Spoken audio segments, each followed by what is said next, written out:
Under the ocean surface are shark-infested waters, a fascinating yet dangerous world. Nature's most effective predators live in these enormous, unpredictably changing habitats where strength, agility, and instinct are essential for survival. Sharks rule supremely in these depths, silently and precisely scouting their territories. By their presence, we are reminded of the delicate balance between beauty and danger in the marine world, inspiring awe and fear. The wild, primordial power of the ocean in its most potent form can be seen by venturing into these waters. Here are 6 stories. In the summer of 1992, Port Hardy, a small seaside town in British Columbia, was tucked away on the rocky northern tip of Vancouver Island. The city has long been a refuge for beachgoers, fishermen, and outdoor lovers due to its close-knit community and scenic beauty. The chilly Pacific waters, however, had a sinister reputation beneath their picturesque surface. Reports of shark sightings, especially of the great white variety, had been made periodically over the years. Despite this, the locals were rarely alarmed, dismissing the sightings as the result of fanciful stories told by fishermen or the sporadic appearance of a predator far from its typical hunting grounds. The kind of man who could make any gathering laugh was Sam Holloway, a beloved local. Sam, who was nearly 300 pounds in weight and 6 feet tall, had a personality that was as big as his size. He was always the first to joke around, and one could hear his deep laugh from the other side of the beach. Sam chose to partake in one of his favorite activities, a lazy float on the water, on this particular day following a lengthy afternoon barbecue with friends. The scene was ideal. As families packed up their things and kids played in the shallow water, the beach was bathed in a warm glow from the low sun. Sam went to the shoreline after grabbing an inflatable air mattress from his truck and a bright blue and yellow raft that had seen a lot of use over the years. With his typical smile, he waved to a few friends occupied with cleaning up after the barbecue. The chilly sea nipped at his feet as he waded into the water and gingerly ascended onto the inflated mattress. A light breeze from the sea blew through the cool air. Sam relaxed, shut his eyes, and let the soft current draw him out. So the steady sound of the waves crashing against the mattress lulled him into a sound sleep. The tide was turning, but Sam didn't realize it. He was carried farther and farther from the shore by the water, as the afternoon turned to early evening due to the erratic currents in this area of Vancouver Island. The once welcoming beach was now just afar off on the horizon. Sam was still blissfully oblivious, snoring softly as his big body stretched out on the floating mattress. The sea became cold, and the surroundings beneath him altered as he moved farther out into the open waters. This region of the Pacific was renowned for its abundant marine life. Schools of fish, sea lions, and seals freely swam in the chilly depths. But where there was prey, there was also a predator. And the top predator in these waters was the great white shark. A dark silhouette slid silently beneath the surface miles from shore. When a large female great white, who was more than 15 feet long, sensed something else, she stopped pursuing a school of seals. She had been interested in Sam because of the vibrations coming from his mattress and his sporadic movements. Inquisitive but cautious, she was a predator. Sam was still half asleep when he stirred a little, but something wasn't right. As his floating mattress rocked softly, an odd feeling of unease started to seep into his thoughts. Squinting against the waning sunlight, he opened his eyes and blinked. It took him a moment to realize how far he had drifted and how little he could see of the far shore now. Even though panic hadn't yet struck, he could feel an increasing unease eating away at the edges of his awareness. And then it happened. When a sudden strong shock shook the mattress, Sam became terrified. His heart was racing in his chest as he sat up straight. For a brief instant, nothing moved. He glanced at the surrounding water, but all he could see were the soft, placid waves. Perhaps a fish or a piece of driftwood had brushed against the mattress, he told himself, trying to dispel the idea that it was all in his head. But he was hit by another powerful shock before he could calm down. Sam had to hold on to the edges of the mattress to prevent himself from falling into the water, because it was tilting dangerously. He saw it then, and a vast shadow moved just below the surface, slowly circling him. He felt his blood cool. Sam had never given the tales or rumors about sharks in these waters much thought. He began to panic now that he was confronted with the indisputable facts. His big frame made the mattress wobble dangerously as he frantically tried to paddle with his hands. It appeared that every motion disturbed the creature beneath him. No longer intrigued, the shark was aware of the presence above. It was in hunting mode now. This prominent, sluggish figure on the water's surface was prey in the predator's mind, just like a distressed fish or a stranded seal. As it approached, the water surface was broken by its dorsal fin. When Sam saw the fin slicing through the water a few feet away, his heart began to race. He paddled more forcefully but lacked coordination because his panic prevented him from thinking clearly.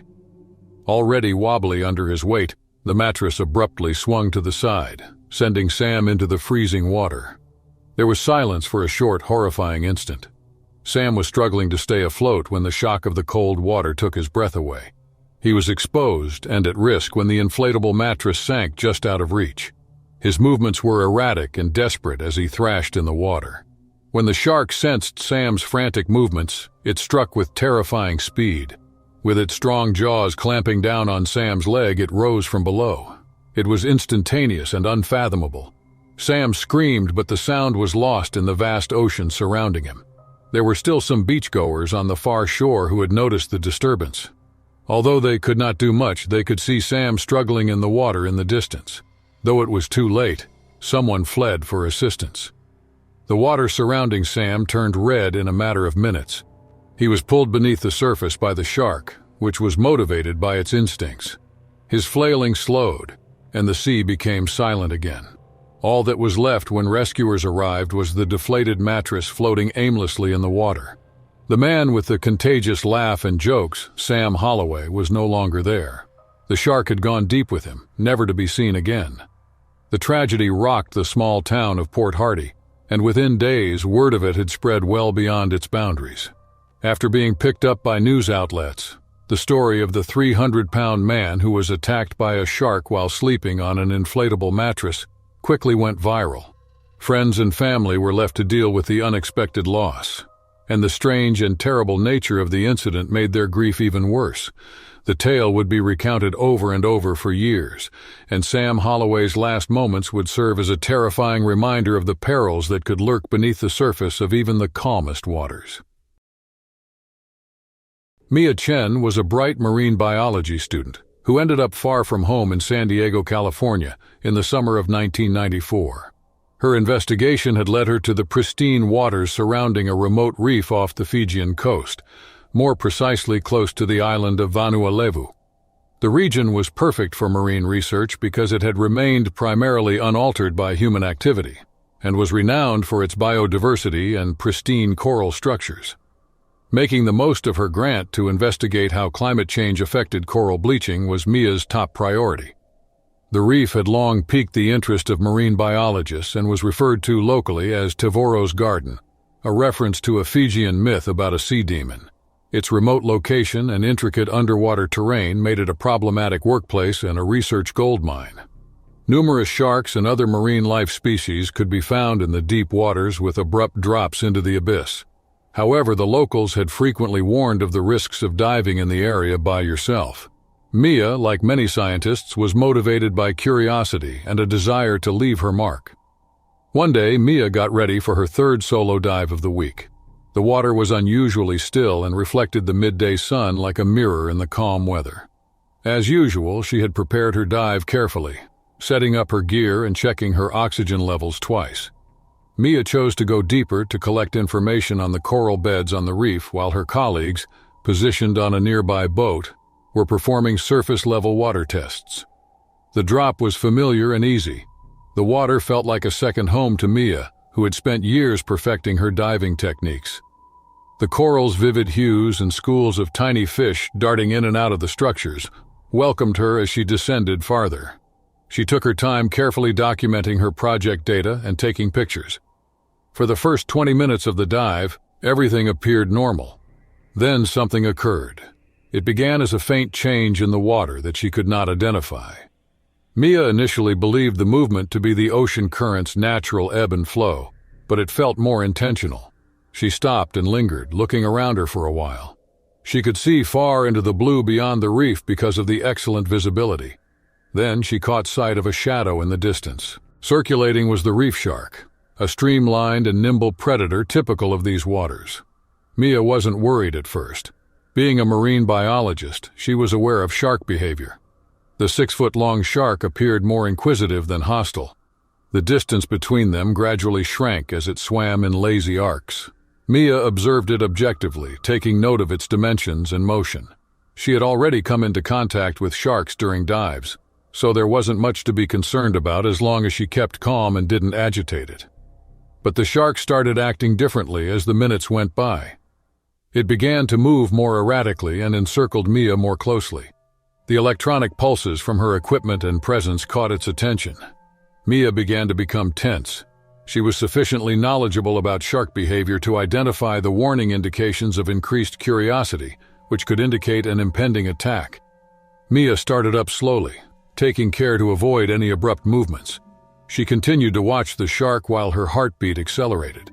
The shark's body language shifted from curiosity to predatoriness as it followed her. It was now tracking her, not just looking.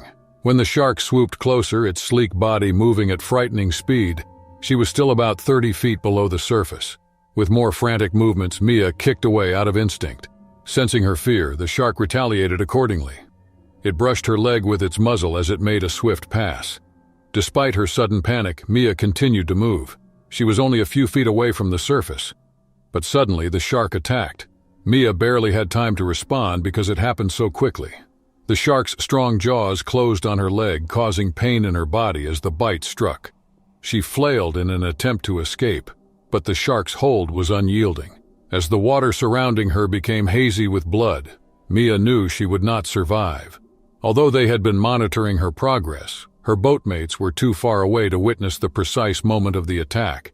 They knew something had gone wrong when her equipment abruptly stopped transmitting. When they finally made it to the scene, they discovered nothing but Mia's buoyancy vest and a piece of her ripped wetsuit floating on the water's surface. She had vanished from view. Local officials, marine specialists, and even the Fijian Navy participated in the extensive search initiated in the following days. However, Mia's body was never found. Her disturbing underwater camera footage, discovered embedded in the coral, was the only evidence of her. The shark circling the desperate climb and the unexpected rush of chaos were all captured in the video, which captured her last moments. Mia's passing rocked the marine biology community. She was recognized as a rising star for her commitment and enthusiasm toward marine conservation. The event generated a contentious discussion regarding the safety of solitary dives, particularly in isolated and unpredictably changing areas. Many questioned whether stricter safety regulations should have been implemented and what procedures should be in place for researchers in such settings. Mia Chen's death devastated her co-workers, especially her mentor, Dr. Zayden Keller. Thanks to Dr. Keller, Mia's grant had mainly been secured, and he held himself accountable for not demanding more stringent safety measures. After the tragedy, he lobbied for reforms in marine research, particularly in shark-populated waters. His work ultimately resulted in the Mia Chen Memorial Fund, which awarded grants for marine research focusing on risk mitigation and safety. Although the waters surrounding Tevaro's garden were still stunning and enigmatic, the memory of Mia's terrible demise tarnished them. The actual threat was much more accurate for the scientific community, a constant reminder of the dangers associated with venturing into the unknown. But locals still told tales of the sea demon that haunted the waters. The year was 1996. Henry Parker had always felt at home in the water. He was a 35-year-old man with years of experience swimming and gliding through oceans worldwide. Though he had visited a section of South Africa's coastline since his early 20s, it was still his favorite location. False Bay was a well-known beach because of its clear waters and the striking Hottentots Holland Mountains in the background. It was also known for occasionally seeing sharks, especially great whites. But like many of the locals who were experienced swimmers, Henry had become accustomed to the risks of the ocean. Despite his respect for the sea, he had no fear of it. Nearing the beginning of the South African summer, the sun had started to set, and the water took on an orange hue. Because of the calmer beach and softer light, Henry had always liked swimming in the late afternoon. He had arrived that evening accompanied by a few friends he had made at the neighborhood swimming club. They were all gathered on the beach, some wading into the shallows and others relaxing on towels. Henry dove deeper first, excited to feel the cool water on his skin as usual. Simonstown had a long maritime history and was close to the beach. The locals frequently shared legends about shipwrecks and marine life, adding to the bay's enigma. Given the abundance of seals along its rocky shores, False Bay was known to serve as a breeding ground for great white sharks. Sharks were frequently seen there, but despite the dangers, surfers, swimmers, and tourists found refuge in the area because of its beauty. Attacks had occurred in the past, but they were so uncommon that most people didn't consider them until it was too late. The water was remarkably calm that night. Appreciating the solitude, Henry swam farther out than usual. Everything seemed serene, including the soft swells, the distant seabird calls, and the steady pull of the tides. He spent some time floating on his back while gazing up at the sky, which was changing from gold to a deep purple. Little figures could be seen on the horizon as his friends continued to converse on the shore. Even though Henry was by himself, he didn't feel isolated.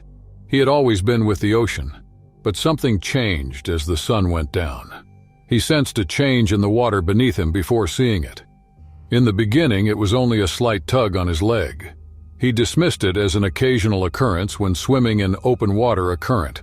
However, the tug returned more substantial this time, followed by a sharp pain. Henry initially believed he had cut his leg on some underwater debris, possibly a piece of coral or a sharp rock. But when he glanced down, he saw the unmistakable silhouette of a great white shark. Panic surged through him. The shark was massive, at least 15 feet long, and its dorsal fin cut through the water like a knife. In the fading light, the creature seemed to materialize from the depths, its dark eyes fixed on Henry. He kicked hard, trying to free himself, but the shark's grip was relentless. Blood began to cloud the water around him, and with it came the realization that he was in serious trouble. From the shore, his friends had noticed something was wrong. At first, they thought Henry was just messing around. He was known for being playful in the water, sometimes pretending to struggle to get a rise out of people. But as they watched, it became clear that this was no joke. Oliver Voss grabbed a pair of binoculars from his beach bag and focused on Henry's distant thrashing form. That's when he saw the fin. Oliver yelled at the others, but they were helpless. None of them were strong enough swimmers to reach Henry in time. And even if they were, what could they do? The shark was enormous, and the growing darkness made the scene harder to make out. They could only watch in horror as the water churned and Henry's struggles became more frantic. Henry fought with everything he had, but the shark was relentless. It pulled him under its powerful jaws, clamping down on his leg with bone-crushing force. He managed to resurface, gasping for air, but the shark struck again, dragging him deeper. Henry's thoughts raced in those final moments as the cold water closed in around him and the light above grew dimmer. He had always known the risks and told himself to be careful that it wouldn't happen to him, but now he was alone in the water, facing what he had never truly believed would come for him.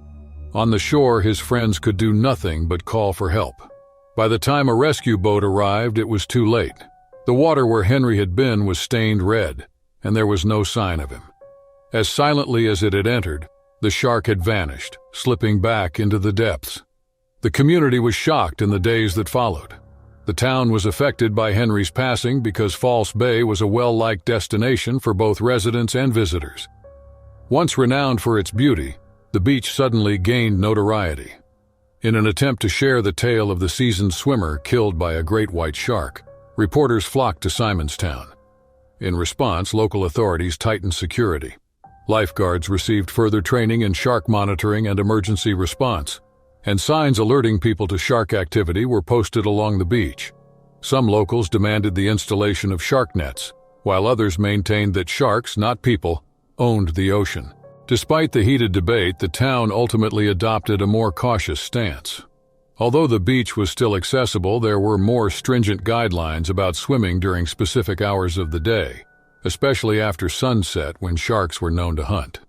Henry Parker's passing served as a reminder of the unpredictable nature of the ocean and the precarious equilibrium between beauty and danger that existed in locations such as False Bay. Oliver, in particular, was troubled by what he had seen. Because they couldn't get the memory of those last moments out of their minds, many stopped swimming in the ocean in the following months. The sea, formerly serene and joyful, had become dreadful. Ultimately, Henry's story became a warning. False Bay's breathtaking views and crystal-clear waters continued to draw visitors, but they were more cautious. After all, people who ventured too far from shore did so at their own risk, because the ocean was never really tamed. It was a wild place, full of life and death. Bolinas, nestled between the jagged cliffs of Marin County and the turbulent Pacific Ocean, had long been a secret haven for surfers looking for uncrowded waves outside Southern California. Fishing, surfing, and the sporadic storms that tore through the town's shores were all integral parts of its past. However, a change had occurred in the previous several months. People in the area had become increasingly uneasy after several reports of shark sightings near the Point Reyes National Seashore. But Jamie Summers, 17, was not one to be easily put off. Jamie, who had grown up surfing these waters, was tall, lanky, and had a mop of sun-bleached hair. Maybe he was overconfident in reading the ocean and avoiding danger. Jamie dismissed the warning when it was announced that surfers should avoid the water because shark activity had increased. He was more excited about riding the best waves of the season than afraid of what might be beneath the surface. The sun had just risen that morning, and the horizon was glowing a gentle pink. A unique surf session was promised by the glassy water and the precise way the waves were rolling in. Jamie picked up his board and started down the rocky, winding path to the beach. The typical surfer crowd was conspicuously missing because the advisory deterred even the most experienced wave riders. However, Jamie saw a chance here. When he was by himself, he could enjoy the ocean. His arms moving in a rhythmic motion through the water as he paddled out was meditative. The waves' roar and the seagull's sporadic squawk were the only sounds in the early morning silence. The ocean appeared serene yet alive, beckoning him to venture into its depths. Unaware that someone else was observing from below, he sat up on his board and looked to the horizon for the next set of waves. A giant bull shark lurked beneath the surface. Bull sharks were infamous for their violent nature and propensity to swim near the coast, even in shallow waters. Warmer water temperatures were blamed for the recent increase in sightings as they attracted more of these predators to Bolinas. Jamie was unaware of the danger rapidly approaching because he was too preoccupied with the waves. The splashing of his hands and feet, which resembled the motions of a wounded fish, attracted the shark as he paddled to retrieve the next swell. The predator's muscular, streamlined body sliced through the water with terrifying accuracy as it zeroed in. Jamie experienced an abrupt, sharp pain that exploded in his right leg halfway through his paddle. Although his mind was racing to process what had happened, the pain was overwhelming and instantaneous. The shark's jaws had clamped down on his calf, and Jamie was dragged under as it thrashed. He kicked frantically in an attempt to escape as panic shot through him. Gasping for air, he surfaced, but the surrounding water had turned a murky, dark red. His board was no longer attached to his foot and was floating aimlessly close by. The shark returned in a circle, its dark outline just below the surface. Jamie tried to swim, but his injured leg was useless. The salt water stung the open wound, and each movement sent waves of pain shooting through his body. He was aware that he was in danger. It seemed impossible to reach the shore, and no one was nearby to call for assistance. With its powerful body rushing upward, the shark reappeared. Jamie was struck again, this time by the predator's jaws tearing into his side. The battle was brutal, short, and without hope. He tried desperately to repel the attack, but the wounds were too great. His strength diminished as the shark pulled him under the water one last time. Jamie had previously found happiness and freedom in the ocean, but now it had taken him. Mateo Valdez, a local fisherman who had been out gathering bait close to the rocks, found his body when it washed up on the shore later that afternoon. The first indication that something was seriously amiss was the sight of Jamie's broken surfboard drifting aimlessly in the shallows. The tragedy quickly rocked the small town of Bolinas after the authorities were called. Jamie Summers's passing rocked the surfing community. He was popular and well known for his love of the sea and his spirit of adventure. However, his premature death provoked a heated discussion about safety in dangerous waters. Surfers should respect the ocean's unpredictable nature. particularly in regions where shark activity is known to occur.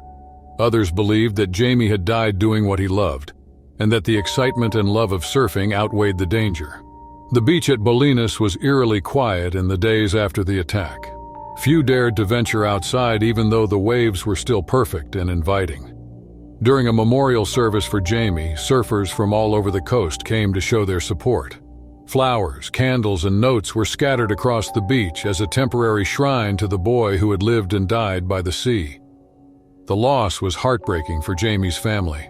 His parents, Robert and Elaine Summers, advocated for improved regulations and warnings in areas known to be shark-infested. They also accepted that their son had gone too soon. Jamie had been motivated by a deep and perilous love for the ocean. Ultimately, the tale of Jamie Summers turned into a warning. Although his love of surfing was evident, it served as a reminder that even the most accomplished and self-assured people were susceptible to the erratic effects of nature.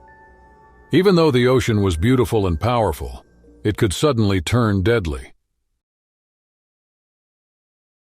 The Albatross II, a small fishing trawler that had spent years navigating the rich waters of the Pacific Ocean, was battered by the sun on its deck in the summer of 1998, on the rocky coast of Baja California, Mexico. Tom Miller, a seasoned fisherman with over 30 years of seafaring experience, led the crew as they concluded yet another exhausting day of yellowfin tuna catching. Having grown up in the seaside town of San Felipe, Miller had a profound respect for ocean mysteries and their creatures. His crew believed in him because they knew his instincts were usually correct. On that particular day, though, Miller noticed something strange. A few miles from the coast, he saw movement close to the water surface as the Albatross II drifted, somewhat struggling and flailing in the waves. Through the use of his binoculars, he was able to discern the outline of a giant sea turtle that was entangled in a pile of abandoned fishing nets. The turtle was slowly drowning despite its desperate attempts to free itself. Miller commanded the crew to cut the engines and lower the small dinghy without hesitation. His first mate, Ignacio Nacho Valdez, expressed concern about what he was planning to do. Hammerhead sharks were known to inhabit the waters off Baja, and the ideal time of year for feeding was the late summer. Miller, however, ignored the warning and concentrated only on the distressing turtle. He believed too many animals perished in these waters due to human carelessness. He could at least save this one. The scene was oddly peaceful as he slipped into the water. The waves bathed in a golden glow from the sun. The water felt cool against Miller's skin as he swam in its direction. As he arrived at the trapped animal, his knife, a reliable partner on all his fishing excursions, shone in his hand. As Miller cautiously started slicing away the nylon netting wrapped around the turtle's neck and flippers, its terrified eyes fixed on him. Miller was unaware that the struggling turtle's agitation had attracted unwelcome attention. A hammerhead shark had been circling in the shadowy depths below. Even though hammerhead sharks, distinguished by their characteristic T-shaped heads, were typically not hostile toward people, their hunting instincts were aroused by the splashing and the smell of marine life. It thought the frantic motions were prey. The crew was anxiously watching Miller's efforts to free the turtle above the surface. Just as he cut the last tangle of the net away, the hammerhead struck. Without warning, the shark lunged, its mighty jaws clamping down on Miller's leg. A cry of agony reverberated throughout the water, and the Albatross II crew froze in shock. Nacho reacted first. Fear had taken over, but he snatched up a harpoon and yelled for the others to lower the dinghy. The shark bit again, severing muscle and bone. Miller's breath came in ragged gasps as he fought to stay afloat, and blood hazed the water. Now free, the turtle swam away from the mayhem, oblivious to the tragedy behind it. By the time Nacho and another deckhand, Javier, had reached the site in the dinghy, it was too late. Miller's face was pale from blood loss, and he was hardly conscious. Although they could bring him on board, the damage had already been done. The shark vanished into the depths, leaving nothing but a whirlpool of blood. To save him, Miller's crew exerted every effort. Although the closest hospital was hours away, they attempted to keep him conscious by using tourniquets and radioing for emergency help. The bite had severed a major artery, and despite their efforts, Tom Miller died before they reached the shore. His death rocked the small fishing community of San Felipe. Tom had been a hero in the community and was admired for his leadership, compassion, and prowess on the water. When word of his untimely death spread, the tale of the rescue mission gone wrong soon became the talk in Baja California.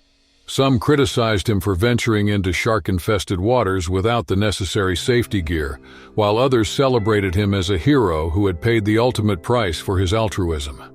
Following Miller's passing, local fishermen and environmentalists engaged in contentious discussions. Some claimed that more stringent procedures in hazardous waters should be implemented to rescue operations involving marine life. Others thought that Miller was a victim of the ocean's unpredictability and had just happened to be in the wrong place at the wrong time. The incident also spurred discussions concerning the expanding issue of abandoned fishing nets or ghost nets, which threatened marine life long after being discarded. His friends and family memorialized Tom Miller's story in the months following his death. To honor his memory, a small plaque was erected at the harbor in San Felipe, where the Albatross II was docked. Tom Miller, whose bravery and love of the ocean would never be forgotten, was remembered on the plaque. Miller's legacy endured despite his brief life. His death served as a stark reminder of the dangers that lurked beneath the surface of the ocean, but also of the compassion that drove him to act no matter the cost. His crewmates, especially Nacho, continued to fish the waters off Baja California, but they never forgot the lesson they had learned that fateful day. An ambitious and gifted underwater photographer named Laura Bennett found herself off the coast of Komodo Island, Indonesia, in late 1991. A paradise and a mystery, the archipelago was renowned for its stunning coral reefs and plethora of marine life. Laura had long dreamed of capturing the rare creatures that lurked beneath its waters. The stretch where she chose to dive had a reputation for unpredictable currents and low visibility, but it was also home to some of the most elusive marine species. Despite the risks, she was determined to document the biodiversity that had drawn explorers and photographers worldwide for decades. Laura had spent years honing her craft, traveling from the frozen waters of the Arctic to the vibrant reefs of the Pacific. But Komodo presented a new challenge. She wasn't just here for the vibrant coral or colorful fish. She was after something unique, a critically endangered hawksbill sea turtle known to frequent these waters. It had become a personal mission for her. The year before, she had seen a fleeting glimpse of one, but the shot was out of focus, a rare failure in her otherwise flawless portfolio. This time she was determined to capture the perfect image. The early morning sun barely filtered through the choppy waters as she descended. Clad in a custom-made wetsuit and carrying her trusted underwater camera, Laura moved with practiced ease. She had hired a small local crew to assist him, but they remained on the boat, leaving her alone in the vast, silent expanse of the ocean. The water was colder than usual, and visibility was low, creating an eerie atmosphere. However, Laura was used to this condition and focused on her goal.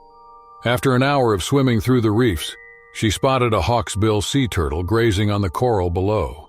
Its shell glittered with intricate patterns that seemed to catch the faint light. Laura's heart raced. She carefully adjusted her camera to capture the turtle in all its glory.